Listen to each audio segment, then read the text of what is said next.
नमस्कार दोस्तों, स्वागत है आपका हमारे YouTube चैनल जीके ट्रैकर पे।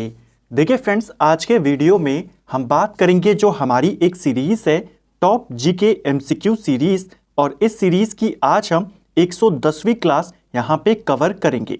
जैसा आप जानते हैं, इस सीरीज में आपको प्रीवियस ईयर क्वेश्चंस पूरी डिटेल के साथ देखने को मिलते हैं, जिससे आपका रिवीजन और आपकी प्रैक्टिस साथ साथ में कवर होती है और प्रीवियस ईयर के क्वेश्चन भी आपके सॉल्व हो जाते हैं। अगर आपने इस सीरीज के प्रीवियस क्लासेस को नहीं देखा है, आप उन सभी क्लासेस को प्लेलिस्ट के माध्यम से देख सकते हैं। प्लेलिस्ट का लिंक आपको वीडियो के डिस्क्रिप्शन बॉक्स में मिल जाएगा। तो चलिए दोस्तों, आज की क्लास को शुरू करते हैं। आज का हमारा पहला क्वेश्चन है, वर्ष 1907 के सूरत अधिवेशन में कांग्रेस में नरम दल और गरम दल के बीच विभाजन का निम्नलिखित में से कौन सा कारण नहीं था। देखिए, जब हमने राष्ट्रीय आंदोलन के बारे में डिटेल में पढ़ा था तो सूरत अधिवेशन के बारे में जाना, यहां पर कांग्रेस का विभाजन हुआ। बहुत बार क्वेश्चन आता है, कांग्रेस का विभाजन कब हुआ? 1907 में हुआ। कहां पर हुआ? सूरत अधिवेशन में हुआ था। ठीक है, कुछ इंपॉर्टेंट इसके कारण थे, जिसमें से एक कारण था स्वराज की मांग, दूसरा कारण राष्ट्रीय शिक्षा की नीति की मांग, तीसरा कारण जो उस समय स्वदेशी आंदोलन चल रहा था, उस दौरान विदेशी वस्तुओं का बहिष्कार चल रहा था। तो बहिष्कार की मांग को लेकर भी यहां पर विवाद हुआ, जिसको लेकर विभाजन हुआ। संविधान सभा की गठन के मांग को लेकर कोई विवाद नहीं था, क्योंकि उस समय ऐसी कोई मांग नहीं थी। तो कौन सा कारण नहीं है? संविधान सभा के गठन की मांग विभाजन का कारण नहीं था।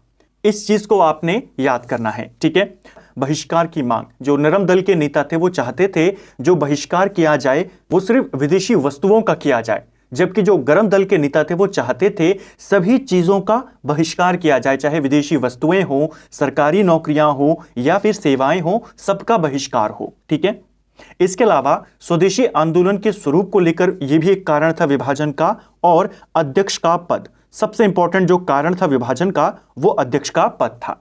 हम इस सीरीज में सिर्फ क्वेश्चन आंसर में नहीं जाते, हम पूरे क्वेश्चन को कॉन्सेप्ट के साथ क्लियर करते हैं। फैक्ट में आपसे सिर्फ यही आता है, विभाजन कब हुआ, क्या कारण था, हमने डिटेल में समझा क्या कारण थे, क्या क्या उस समय की परिस्थितियां थी।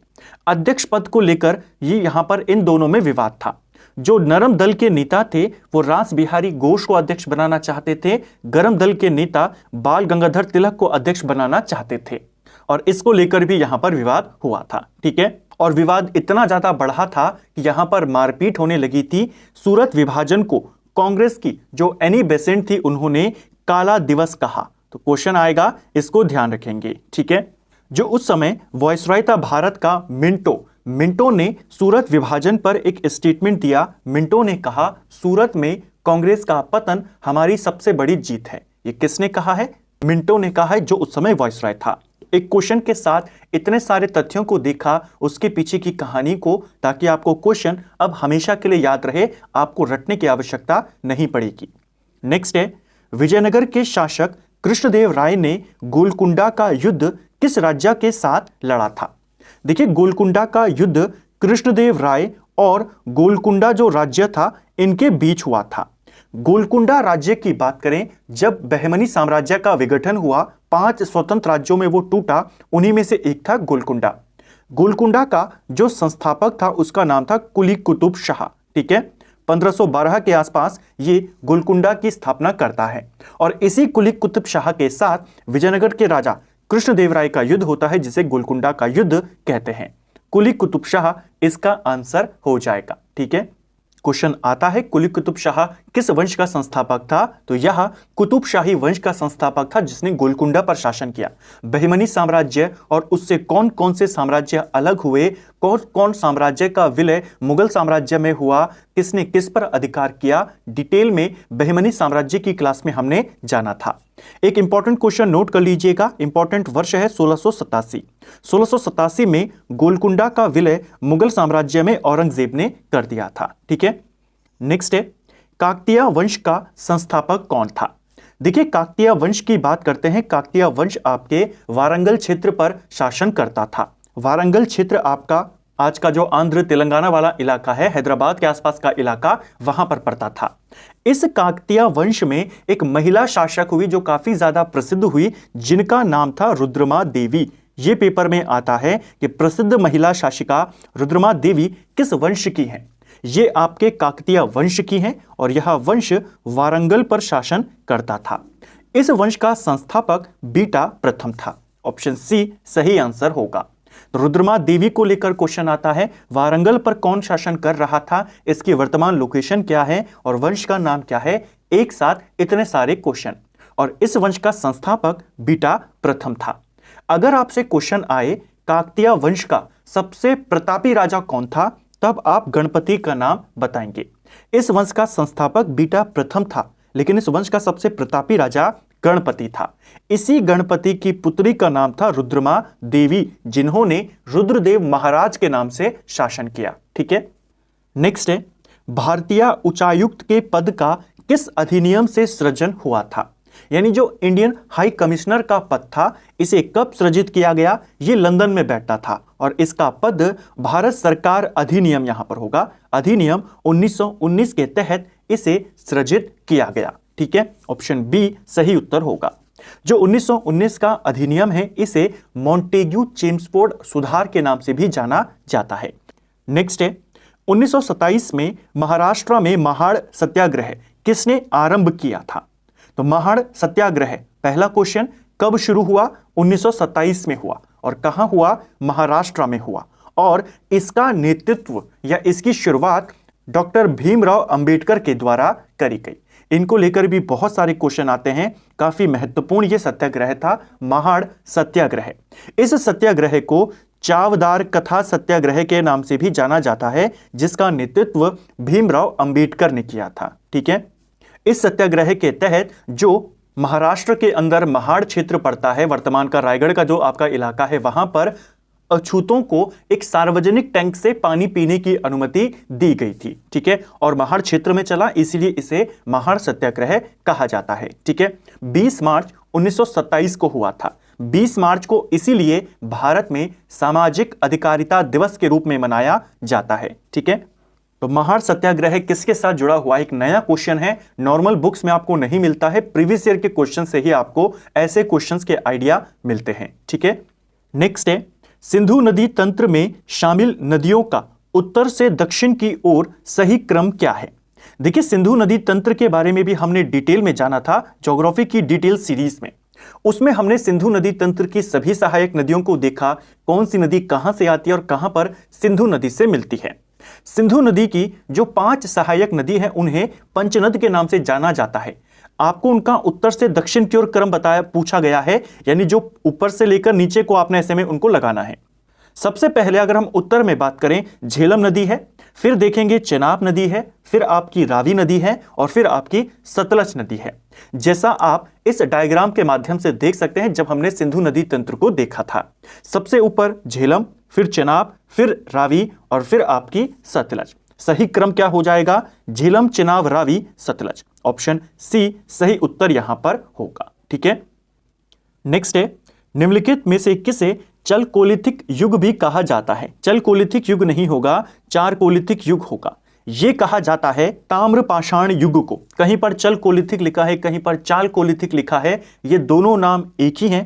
ताम्र युग को, जो ताम्रपाषाण युग है, उसे चालकोलिथिक युग के नाम से भी जाना जाता है।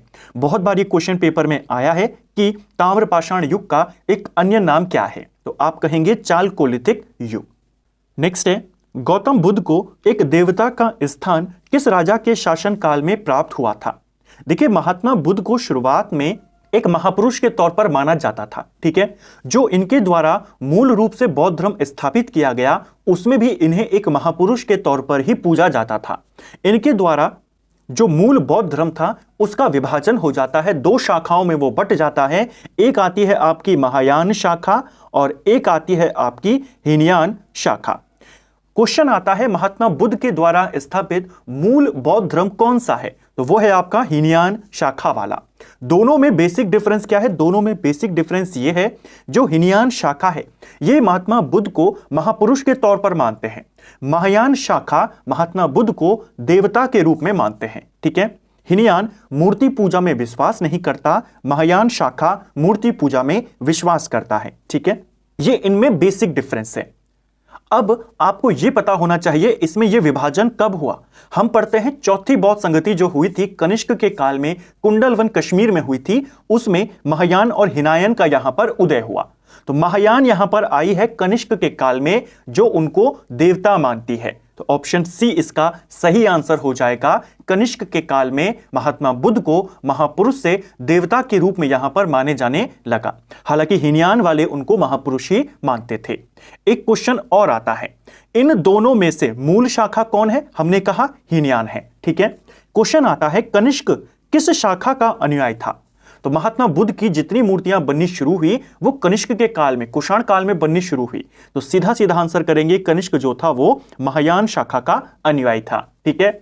नेक्स्ट है, संविधान सभा द्वारा राष्ट्रमंडल में भारत की सदस्यता का सत्यापन कब किया गया था?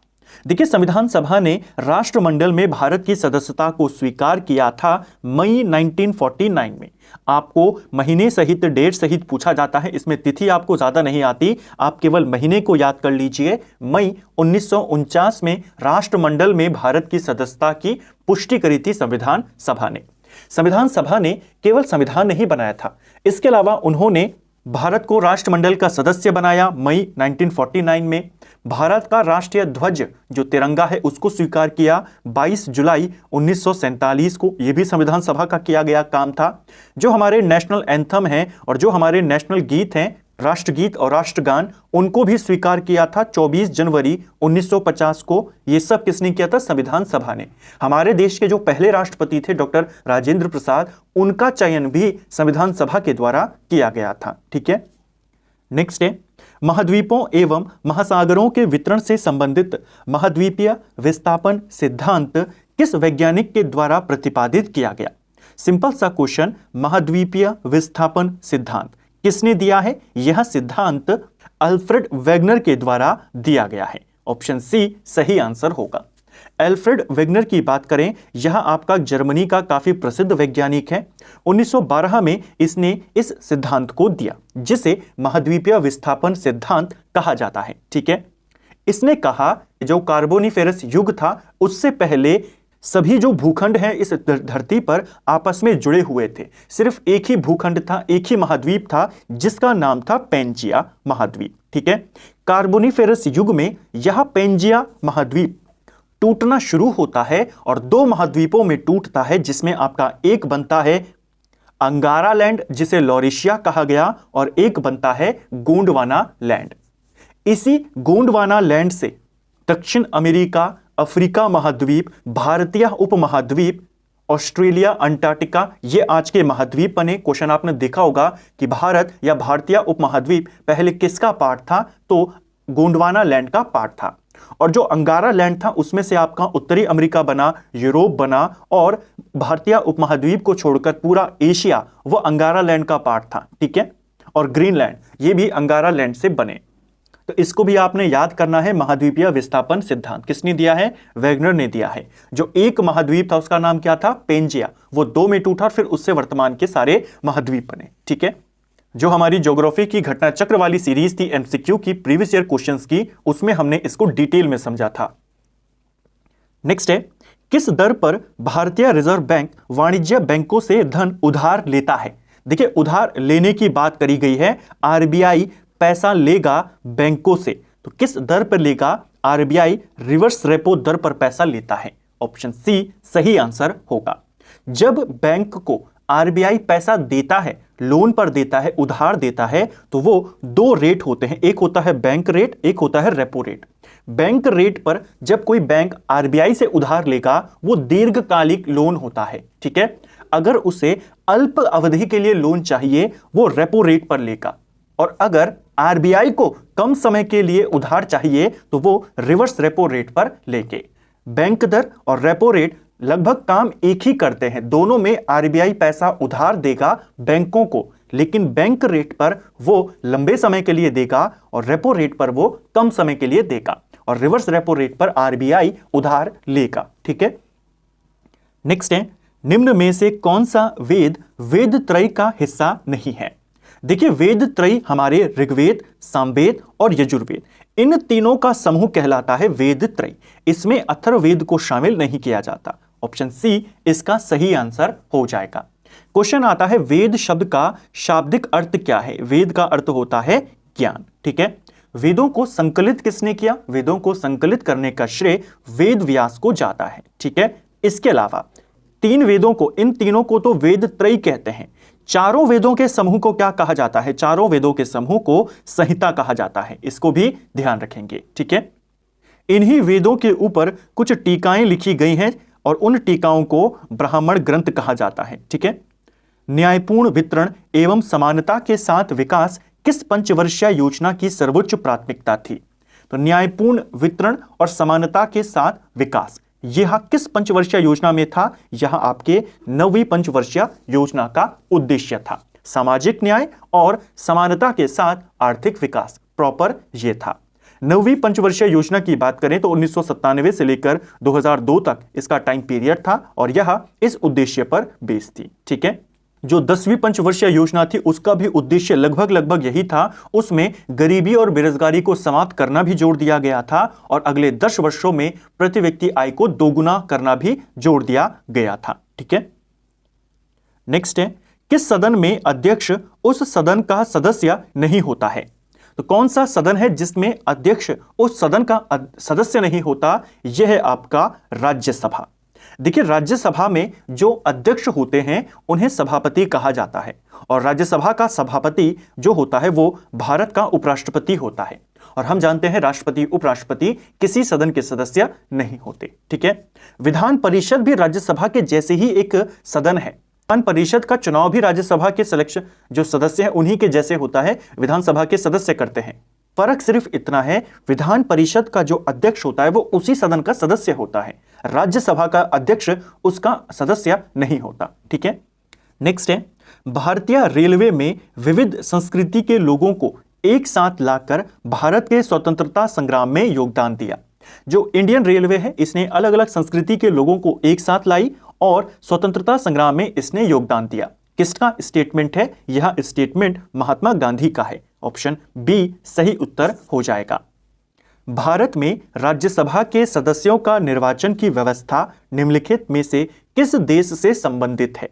देखिए, राज्यसभा में सदस्य दो तरीके से आते हैं, एक आपके निर्वाचित होकर आते हैं और एक आपके मनोनीत होकर आते हैं। ठीक है, राज्यसभा में जब सदस्यों का निर्वाचन होता है तो राज्यों की विधानसभाएं होती हैं, वहां से उनको चुनकर भेजा जाता है। यानी ये लोग जो विधायक होते हैं वो वोट करते हैं और फिर सदस्य यहां पर निर्वाचित होते हैं। ठीक है, अप्रत्यक्ष चुनाव से। मनोनीत में राष्ट्रपति के द्वारा अलग अलग क्षेत्रों से 12 व्यक्तियों को राज्यसभा में मनोनीत किया जाता है। जो निर्वाचन की प्रोसेस है वो हमने दक्षिण अफ्रीका से ली है और जो मनोनीत वाली प्रक्रिया है और जो मनोनीत का जो पूरा प्रावधान है कि राष्ट्रपति मनोनीत करेंगे वो हमने आयरलैंड से लिया है। तो दोनों आपके क्लियर हो गए, निर्वाचन दक्षिण अफ्रीका से, मनोनयन आपके आयरलैंड से। ठीक है, नेक्स्ट है, मौर्य साम्राज्य में तीर्थयात्रियों पर लगाए जाने वाले कर का नाम क्या था? तो मौर्य काल में तीर्थयात्रियों पर जो टैक्स लगाया जाता था उसे यात्रा वेतन कहा जाता था। ऑप्शन बी सही आंसर होगा। भारत के चावल के कटोरे क्षेत्र के नाम से किसे जाना जाता है? तो चावल का कटोरा यह कहा जाता है कृष्णा गोदावरी के डेल्टा क्षेत्र को। ऑप्शन बी सही उत्तर होगा। भारत में न्याय व्यवस्था का जन्मदाता किसे माना जाता है? तो भारत में न्याय व्यवस्था का जन्मदाता वॉरेन हेस्टिंग को माना जाता है, क्योंकि इसी के काल में पहला सुप्रीम कोर्ट की स्थापना होती है 1774 में कलकत्ता के अंदर। ठीक है, क्वेश्चन आता है कलकत्ता में सुप्रीम कोर्ट की स्थापना कब हुई? 1774 में। किस अधिनियम के माध्यम से हुई? रेगुलेटिंग एक्ट जो 1773 में आया था। ठीक है, इस सर्वोच्च न्यायालय के जज कौन थे? पहले मुख्य न्यायाधीश कौन थे? एलिजा इम्पे इसके पहले जज थे। ठीक है, इसके अलावा वॉरेन हेस्टिंग ने हर जिले में एक एक फौजदारी और दीवानी अदालतों की स्थापना भी यहां पर करी थी। ठीक है, नेक्स्ट है, वैदिक कालीन प्रशासन में भागदूह कौन अधिकारी होता था? तो वैदिक काल में भागदूह नाम का जो अधिकारी होता था किससे जुड़ा हुआ होता था? भागदूह आपके राजस्व कर जमा करने वाला होता था। ऑप्शन बी सही आंसर हो जाएगा। इसको भी आपने याद करना है, क्वेश्चन पेपर में आता है। एक और क्वेश्चन आता है कि वैदिक काल में वे महिला जो जीवन भर अविवाहित रहती थी उसे क्या कहा जाता था? उसे अमाजू कहा जाता था। ठीक है, यह क्वेश्चन भी पेपर में आया है। जो गोचर भूमि होती थी उस भूमि के अधिकारी को क्या कहते थे? उसे वाजपति कहा जाता था, गोचर भूमि के अधिकारी को। नाई को वैदिक काल में क्या कहते थे? नाई को वैदिक काल में वक्ता कहा जाता था। ऐसे क्वेश्चन भी आपके पेपर में बन जाते हैं। एक और क्वेश्चन, व्यापार के लिए दूर दूर तक जाने वाले व्यक्तियों को क्या कहा जाता था? व्यापार के लिए दूर दूर जाते थे उन्हें पणी कहा जाता था, यानी व्यापारियों के लिए पणी कहते थे। ठीक है, ये कुछ इंपॉर्टेंट शब्दावली जो आपको ध्यान रखनी है। तो फ्रेंड्स, ये था हमारा आज का वीडियो जिसमें हमने जीके के 20 इंपॉर्टेंट एमसीक्यूज को यहां पर कवर किया। ना सिर्फ क्वेश्चन आंसर को देखा बल्कि पूरी डिटेल के साथ एक एक कॉन्सेप्ट को समझते हुए हम यहां पर चले। उस पूरे क्वेश्चंस का बैकग्राउंड क्या था, उसके साथ कौन कौन से तथ्य जुड़े हैं, उन सबको हमने यहां पर देखा। उम्मीद करता हूं आपको ये वीडियो पसंद आई होगी। अगर आपको ये वीडियो पसंद आई है तो वीडियो को लाइक करें, चैनल पर नए हैं तो सब्सक्राइब करें, अपने दोस्तों के साथ शेयर करें। वीडियो आपको कैसा लगा कमेंट बॉक्स में हमें जरूर बताएं। Thank you friends.